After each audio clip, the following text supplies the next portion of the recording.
요한복음 7장 1절부터 13절 말씀 한 절씩 교독할 때 제가 먼저 읽겠습니다. 그 후에 예수께서 갈릴리에서 다니시고 유대에서 다니려 아니하심은 유대인들이 죽이려 함이러라. 유대인의 명절인 초막절이 가까운지라. 그 형제들이 예수께 이르되 당신이 행하는 일을 제자들도 보게 여기를 떠나 유대로 가소서. 스스로 나타나기를 구하면서 묻혀서 일하는 사람이 없나니 이 일을 행하려 하거든 자신을 세상에 나타내소서 하니. 이는 그 형제들까지도 예수를 믿지 아니함이러라. 예수께서 이르시되 내 때는 아직 이르지 아니하였거니와 너희 때는 늘 준비되어 있느니라. 세상이 너희를 미워하지 아니하되 나를 미워하나니 이는 내가 세상의 일들을 악하다고 증언함이라. 너희는 명절에 올라가라. 내 때가 아직 차지 못하였으니 나는 이 명절에 아직 올라가지 아니하노라. 이 말씀을 하시고 갈릴리에 머물러 계시니라. 그 형제들이 명절에 올라간 후에 자기도 올라가시되 나타내지 않고 은밀히 가시니라. 명절 중에 유대인들이 예수를 찾으면서 그가 어디 있느냐 하고 예수에 대하여 무리 중에서 수군거림이 많아 어떤 사람은 좋은 사람이라 하며 어떤 사람은 아니라 무리를 미혹한다 하나. 함께 읽겠습니다. 그러나 유대인들을 두려워함으로 드러나게 그에 대하여 말한 자가 없더라. 아멘. 네, 오늘 중간에 여러 순서가 있었기 때문에 설교는 조금 짧게 준비했으니까 너무 걱정하지 마시고 네, 오늘은 내 때는 아직 이르지 아니하였거니와라는 제목으로 하늘 말씀을 나누겠습니다. 10월 들어서 새세면 축제와 특세 기간으로 한 달 만에 다시 요한복음으로 돌아왔습니다. 그래도 지난번에 6장 마지막을 이제 끝냈기 때문에 오늘부터 7장의 새로운 시작이기 때문에 흐름의 중단 없이 볼 수 있을 것 같습니다. 그런데 오늘 본문의 시작을 보면요, 그 후에라고 시작합니다. 자연스럽게 바로 앞 6장의 상황을 떠올리게 됩니다. 지난 6장은 갈릴리에서 있었던 사건입니다. 예수님께서 오병이어의 표적을 행하셨고 이에 열광한 무리들이 예수님의 억지로 임금을 삼으려고 했습니다. 예수님께서 그들을 떠나서 다른 지역으로 가셨다가 나중에 그 무리들이 수소문해서 예수님을 찾아왔습니다. 예수님은 가버나움 회당에서 이들과 대화하시고 또 가르치셨는데 예수님께서 진리에서 깊이 더욱 밝히 드러내시면 드러내실수록 사람들이 오히려 그 진리에서 멀어지는 기이한 현상이 나타났습니다. 예수님의 말씀을 듣던 무리들은 수군거리다가 서로 다투었습니다. 그리고 나중에는 제자들까지도 수군거리다가 나중에는 그들 중 많은 사람들이 떠났고 다시는 예수님과 함께 다니지 않았다라고 말씀합니다. 이제 남은 것은 12제자인데 예수님은 그들을 바라보시며 그들 중에 한 명은 처음부터 믿지 않았다라고 말씀하셨습니다. 지난 6장에 있었던 오병이어 표적의 감격과는 너무나도 다른, 너무나도 예상치 못했던 결말입니다. 진리의 빛 앞에서 그들의 어둡고 숨겨져 있던 참모습이 뚜렷하게 드러나고 있는 것입니다. 이처럼 하나님의 말씀, 복음의 진리란 내가 그것을 내 귀로 들었다라고 해서 자동적으로 자연스럽게 믿어지는 것이 아닙니다. 오직 하나님 아버지께서 친히 이끄시는 자만이 예수님을 믿을 수 있는 것입니다. 오늘 새가족반 수료하신 분들 중에 한 자매는 원래 청소년 때에 친구들과 성당을 다녔다고 합니다. 그런데 성인이 되어서 항상 이 말씀에 대한 목마름이 있었고 성당에 가도 채워지지 않는 그 허전함을 느꼈다고 합니다. 그러면서 교회에 대한 궁금증이 커졌는데 가보려고 시도를 하면서도 망설이고 있을 때 한 번도 교회에 가본 적이 없었던 막내 아들이 갑자기 교회에 가보고 싶다고, 하나님이 누구신지 그리고 기도는 어떻게 되는지 그렇게 물었다고 합니다. 그러면서 든 생각이 혹시 하나님께서 이 아이를 통해서 나를 부르시는 것은 아닐까? 그런 마음으로 아이와 함께 다닐 교회를 찾다가 저희 교회 주일 예배 영상을 보게 되었고 한동안 인터넷으로 말씀을 듣다가 저희 교회에 와서 처음 그렇게 직접 예배를 드렸다고 합니다. 그렇게 첫 예배를 드리던 날 자신도 모르게 이렇게 소리내어 기도했다고 합니다. 하나님 감사합니다. 이곳에 저를 이끌어 주셔서 감사합니다. 참 이번에 그 수료 소감문을 읽으면서 얼마나 또 감사하고 감동을 했는지요. 그분이 교회를 전혀 몰랐고 다닌 적도 없을 그때에 그 마음속에 하나님의 말씀에 대한 목마름을 주신 분이 누구십니까? 자녀를 통해서 그분을 부르시고 첫 예배 때부터 그렇게 고백하게 된 것은 모두가 하나님께서 그분을 이끄셨기 때문입니다. 다른 것으로 설명되지 않습니다. 이처럼 한 영혼이 주님께로 돌아오는 것은 사람이 극복할 수 없는 장애물 한계를 뛰어넘어야 가능한 것인데 그 일은 오직 하나님만이 하실 수 있다는 것입니다. 특별히 오늘 일부 때는 저희 교회에 첫 성인 세례식이 있었습니다. 세례식을 통해서 이전의 죄의 노예였고 흑암의 권세 아래 있던 자가 예수와 함께 죽고 예수와 함께 살아나 하나님의 자녀라는 새로운 신분을 가지게 되었음을 회중 가운데 공포합니다. 그리고 세례받은 신자는 이제 내 힘이 아니라 예수님과 연합한 그 새 생명의 역사로 살겠다고 결단하며 영적으로 새 출발합니다. 어떻게 이 일이 가능합니까? 하나님께서 그를 이끄셨고 그 마음에 믿음이라고 하는 귀한 선물을 주셨기 때문입니다. 이 존귀한 믿음이 저와 여러분 안에 있다는 것을 믿으시기 바랍니다. 특별히 지난 특세와 주일 예배를 통해서 믿음에 대해서 집중해서 말씀을 나누고 함께 기도하며 은혜를 나누었습니다. 그 말씀처럼 이 믿음은 보이지 않는 것, 참된 소망에 대한 것이기 때문에 믿음은 신자의 삶을 세상과 구별되게 합니다. 오늘 말씀 속에 예수님을 통해 우리가 걸어야 될 이 신자의 삶이 어떠해야 되는지 함께 은혜 나누기를 원합니다. 오늘 본문 1절 말씀 제가 읽겠습니다. 그 후에 예수께서 갈릴리에서 다니시고 유대에서 다니려 아니하심은 유대인들이 죽이려 함이로라. 지난 5장에서도 예수님께서 이 유대인의 명절에 예루살렘에 올라가셔서 안식일에 이 베데스다 못에서 38년 된 병자를 고치신 적이 있습니다. 그때에도 유대인들은 예수님께서 이 안식일을 범했을 뿐만 아니라 하나님을 자기 친아버지라 했기 때문에 죽이려고 했습니다. 마찬가지로 갈릴리 오병이어의 표적 이후에 예수님의 모든 가르침을 듣고 난 사람들의 반응은 단지 예수를 거부하고 떠나는 정도가 아니라 예수를 죽이려고 하는 자들의 모의도 점점 짙어져 갔던 것입니다. 그런데 이때는 유대인의 명절인 초막절이 가까웠던 때라고 말하고 있습니다. 요한복음 특별히 예수님의 사역을 유월절, 초막절, 또 수전절이라고 하는 유대인의 명절과 연결지어 소개하려 합니다. 주님은 명절마다 중요한 말씀 혹은 중요한 사역을 하셨습니다. 왜냐하면 이런 명절이 궁극적으로 가리키는 것이 바로 메시아 그리스도였기 때문입니다. 이스라엘에 중대한 3대 절기가 있었는데 1년에 이 세 절기만큼은 성인 남성이 자기가 거주하던 곳에서 예루살렘 성전에 올라와서 자기를 보여야 될 의무가 있었습니다. 먼저는 애굽의 열장이 내렸을 때에 모든 장자를 죽였을 때에 이스라엘에 속한 장자들이 생명을 건진받았던 때를 기념하는 유월절이 있습니다. 그리고 그 유월절을 지나고 7 안식일, 그러니까 50일이 지나서 맞이하는 이 칠칠절 혹은 오순절이라고 불리는 맥추절이 있습니다. 그리고 끝으로 오늘 본문의 배경이 되는 수장절이라고도 부르는 초막절이 있습니다. 이 초막절의 의미에 대해서는 다음 주에 좀 더 상세하게 설명을 드리기로 하고요.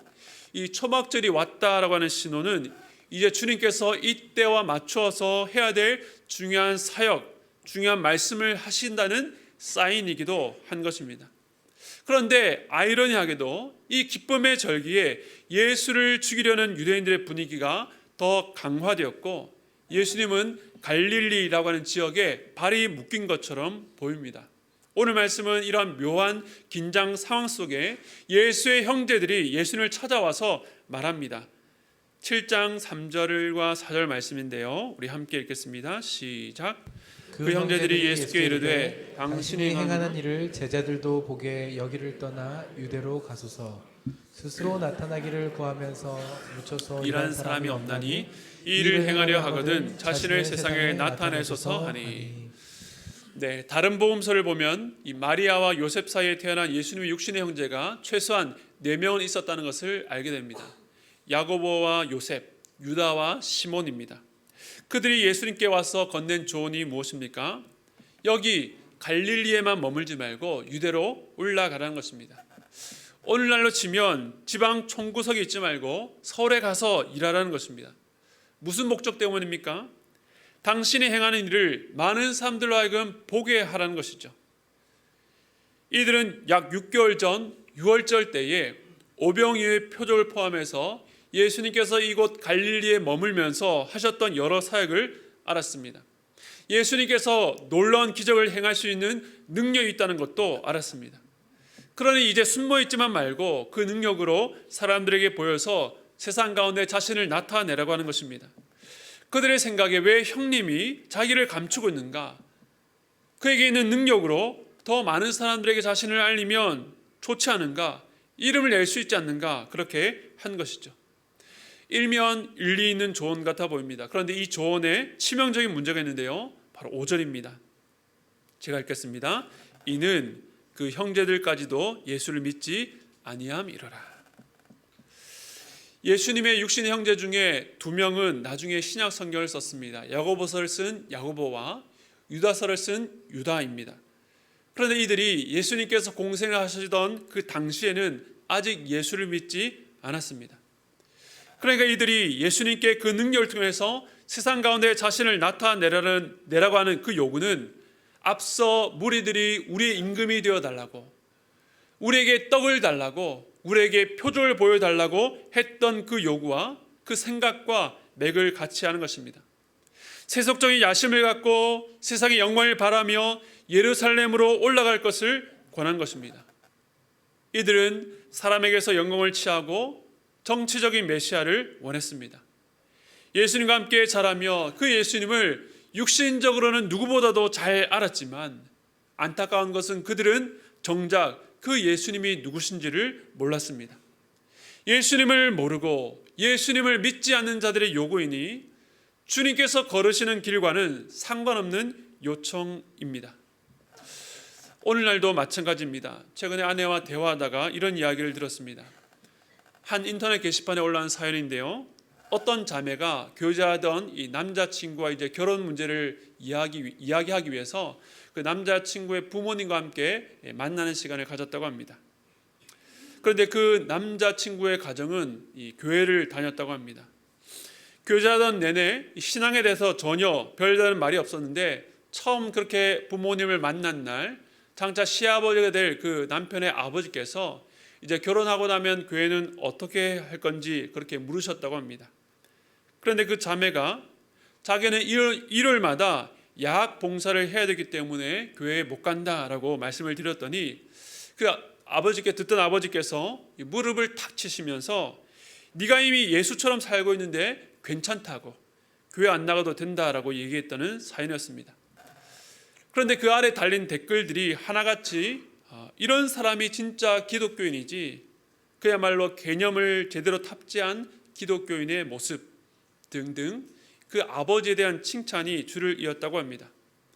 아내가 그 댓글을 읽으면서 요즘에는 세상이 교회를 비난하는 것을 넘어서서 진정한 그리스도인의 모습은 이러이러해야 된다라고 규정하는 현실을 바라보면서 씁쓸했다라고 말했습니다.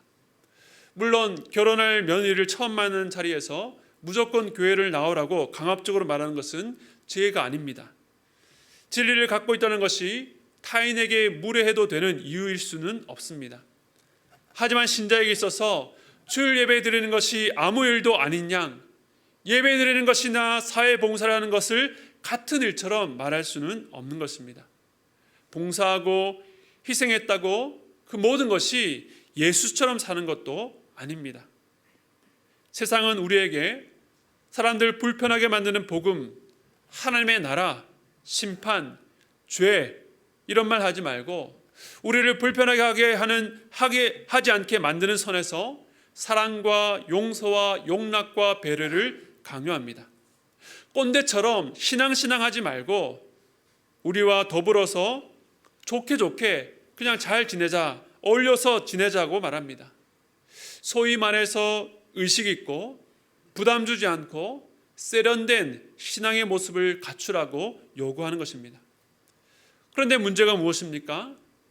세상에 발맞추고 세상의 시라는 소리 듣지 않으려고 십자가와 부활의 복음이 잊혀지고 그리스도와 성령께서 우리의 마음과 교회에서 밀려나고 인간의 편의와 세상의 가치가 그 자리를 대체하는 일이 이제는 교회 안 성도들의 삶과 의식 가운데에 영향을 끼치고 있다는 사실입니다. 하지만 그렇게 세상과 발맞춰서는 복음의 능력이 나타날 수 없습니다. 그렇다면 이렇게 신자를 향해서 세상이 규정한 신자됨을 요구하는 세상 속에서 우리는 어떤 기준으로 살아가야 될까요? 이 시간 예수님의 모습을 통해서 두 가지를 함께 나누겠습니다. 먼저 첫 번째는요, 요한복음 7장 6절 말씀입니다. 우리 같이 읽겠습니다. 시작. 예수께서 이르시되 내 때는 아직 이르지 아니하였거니와 너희 때는 늘 준비되어 있느니라. 아멘. 첫 번째는요, 하나님의 시간표에 맞춰서 살아야 합니다. 하나님의 시간표에 맞춰서 살아야 합니다. 지난 요한복음 2장에서 이 가나 혼인잔치에서 예수님께서 자신을 향해서 포도주가 떨어졌다라고 말하는 어머니 마리아를 향해서 내 때가 아직 이르지 않았다라고 말씀하셨습니다. 주님이 말씀하신 내 때란 예수님 마음대로 정하는 때가 아닙니다.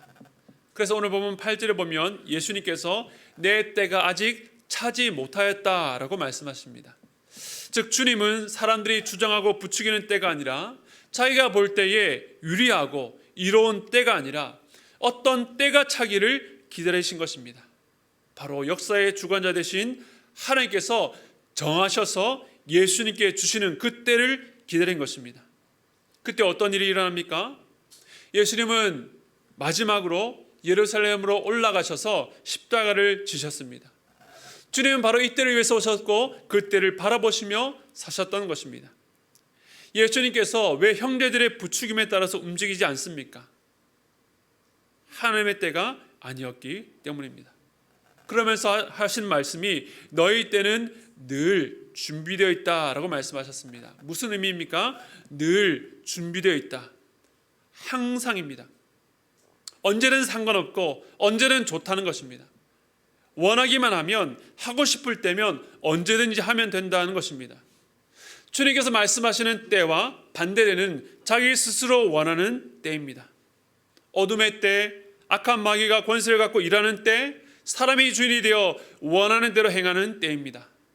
그런 세상의 때를 살아가는 사람들의 열매가 무엇입니까? 요한복음 7장 7절입니다. 우리 함께 읽겠습니다. 시작. 세상이 너희를 미워하지 아니하되 나를 미워하나니 이는 내가 세상의 일들을 악하다고 증언함이라. 아멘. 예수 그리스도를 미워합니다. 우리가 받아들이기 힘들거나 동의할 수 없는 것을 주장하는 사람을 만나면 거절하거나 무시하지만 앞서 본 것처럼 그 대상을 죽이려고 하진 않습니다. 오늘 보면 후반부에도 보면 명절에 예루살렘에 모인 사람들이 예수에 대한 소문을 듣고 어떤 이는 그는 좋은 사람이다, 혹은 어떤 이는 그는 사람들을 미혹하는 거짓 선지자다라고 수군거렸지만 그 어느 누구도 드러내어 놓고 말할 수 없었습니다. 예수를 죽이려고 하는 유대인들의 살기가 등등해서 감히 언급조차 할 수 없었기 때문입니다. 이처럼 유대인들이 왜 예수를 죽이려 합니까? 예수님께 어떤 죄가 있어서가 아닙니다. 나중에 예수님을 십자가에 못 박을 때에 그를 죽이려고 명령했던 빌라도조차도 예수님께 아무런 죄를 찾을 수 없었습니다. 물론 겉으로는 신성모독이라는 죄목을 들이댔지만 그들이 이처럼 예수를 미워하고 죽이려고 했던 이유는 하나였습니다. 오늘 본문이 말하는 것처럼 그 세상이 예수를 미워하기 때문입니다. 예수님께서 세상의 일이 악하다고 드러내시고 증언하시니 견딜 수 없어 죽이기까지 미워합니다. 그런데 세상은 속이고 감추고 포장합니다. 복음 말고 이 땅에 행복이 있다라고 말합니다. 십자가 말고도 영광이 있다고 말합니다. 사람이 노력하고 성실하게 살면, 돈을 많이 벌고 건강하게 살면, 사람들과 잘 어울려 지내면 행복할 수 있다고 말합니다. 너 말고 다른 사람 눈치 보지 말고 다른 사람 위해서 자신을 희생하지 말고 오직 너의 감정, 너의 안위, 너의 만족만을 위해서 살라고 말합니다. 그런데 예수님께서 하시는 일이 무엇입니까? 거기에는 행복이 없다. 자기를 위한 삶에는 참 만족이 없다. 인간의 노력으로는 결코 참된 구원에 이를 수 없다. 이처럼 속이는 세상의 실체를 드러내십니다. 세상은 죄를 숨기고 편안하게 죄짓고 살고 싶은데 그 죄를 드러내시고 책망하시고 심판을 말씀하시니 정체가 탄로난 세상이 예수를 죽이려고 하는 것입니다. 이것이 세상의 방식입니다. 세상은 때를 분별하지 말고 너희 뜻대로 너희의 시간표대로 살라고 합니다. 지금은 너희의 시대, 너희 세상이라고 말합니다. 하지만 주님은 우리에게 어떻게 살라고 하십니까? 에베소서 5장 16절과 17절 말씀 우리 함께 읽겠습니다. 시작. 세월을 아끼라. 때가 악하니라. 그러므로 어리석은 자가 되지 말고 오직 주의 뜻이 무엇인가 이해하라. 아멘. 자기의 뜻, 자기 생각이 기준이 되어서 지금은 나의 시대라는 모토로 살아가는 그 세상 가운데에 자기 마음대로 살지 말고 이 시대를 분별하고 하나님의 시간표를 기준으로 우리가 무엇을 해야 될지, 무엇에 힘쓰며 살아야 될지 주님의 때를 묻고 살아야 되는 것입니다. 첫 번째는요, 신자는 하나님의 시간표에 맞춰서 살아야 한다는 것입니다. 이제 두 번째를 보겠습니다.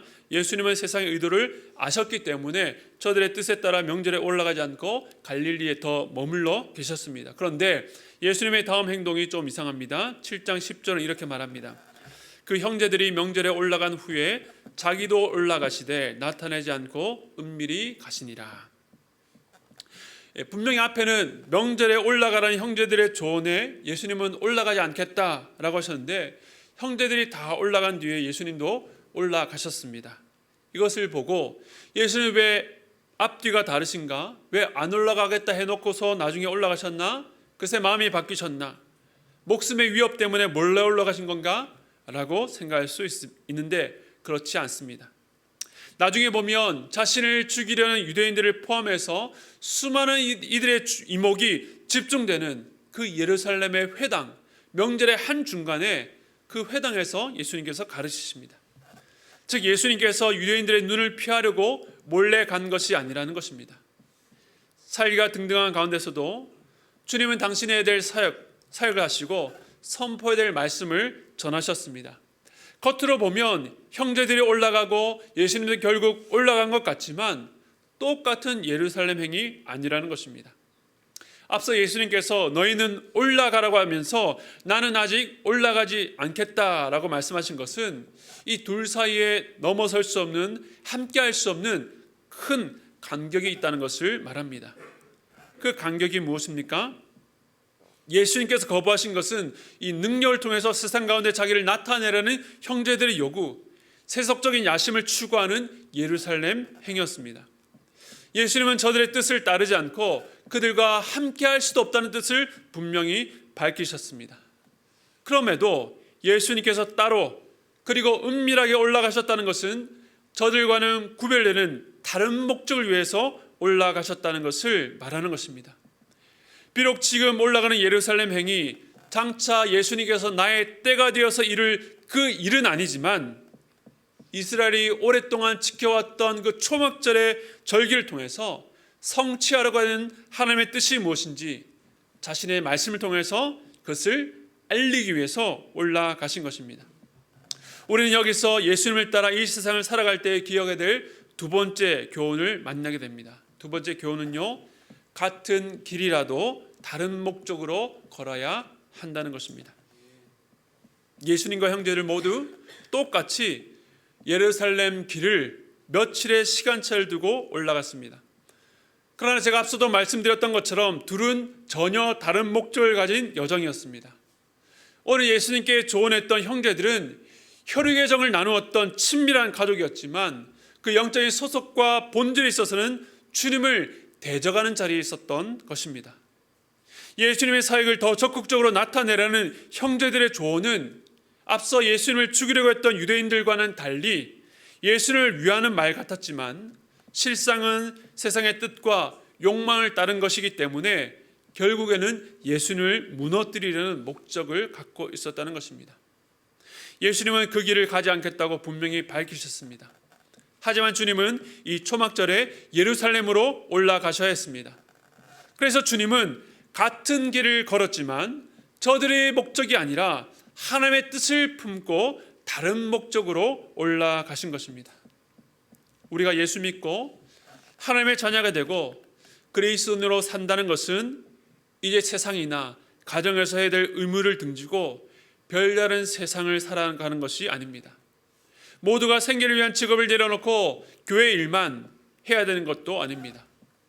겉으로 보면 그리스도인이든 세상 사람들이든 똑같이 직장생활, 가정생활 하면서 비슷한 삶의 문제를 만나고 고난을 겪고 어려움도 통과하면서 살아가는 것 같습니다. 그렇게 젊은 때를 열심히 살다가 나이가 들면 은퇴하고 모든 사람이 가는 길, 그 죽음을 향해서 내딛는 것 같습니다. 그러나 외적으로는 같은 길을 걷는 것처럼 보여도 똑같은 목적으로 사는 것은 아닙니다. 우리는 그 길 위에서 하나님의 나라와 하나님의 영광, 나를 직장으로, 나를 가정으로 부르신 주님의 뜻이 내 삶 가운데 이루어지기를 소원하는 가운데 살아가는 신자입니다. 우리는 그 길 위에서 내게 생명을 준 복음이 내 생각과 삶을 점점 바꾸어 복음의 능력이 나의 인격을 통해서 내 주변에 영향을 끼치고 생명이 되어 흘러가기를 소원하며 살아갑니다. 그 길 속에서 세상의 방식대로 살지 않고 세상의 뜻과 함께할 수 없다고 단호히 거절하고 믿음으로 살아갑니다. 세례식 있는 오늘 주일, 이미 세례를 받으신 분들은 예수 믿기 전과 믿고 난 이후 여러분의 삶이 이러한 주님의 발자취를 따라가고 있는지를 돌아보시기 바랍니다. 세상의 시간표대로가 아니라 내 뜻과 내 마음의 결정대로가 아니라 하나님의 시간표 안에서 주님의 뜻을 기다리고 구하며 사시기 바랍니다.